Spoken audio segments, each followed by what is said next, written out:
আমরা এখন ঢাকা বোর্ড 2024 সালে আসা ট্যাগ কোশ্চেনে একটা কোশ্চেনে সলভ করব। তো দেখো, many people hanker after money. আচ্ছা, মেনি পিপল দেখো তো কি, মেনি পিপল মানে কি অনেকগুলা না, গুলো মানে প্লুরাল।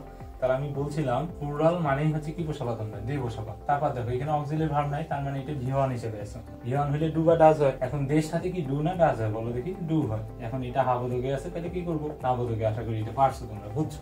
এখন বি নাম্বারটা দিই, বাট মানি। তাহলে বার আছে, এটা লিঙ্কার ভাবে, যেটা বাদ দিই আমরা। তাহলে মানি। এখন মানির প্রণাম কি হবে? মানি তো বস্তুবাচক, তাহলে বস্তুবাচকের প্রণাম কি হবে? সবসময় আমরা জানি ইড হবে। কি হবে? ইড। তারপর দেখো তো অক্সিলারি ভার্ব কি হিসেবে আছে? ইজ আছে এবং নট আছে। তার মানে নাবোধক করতে হবে কি? হাবোধক। গুড। ইজি। এই যে দেখো, লেট আস বা লেট যদি থাকে তাহলে কি হবে? শ্যাল। এটা বসাই দিবা, ঠিক আছে? লেটস বা লেট আস থাকলে শ্যাল দিবা।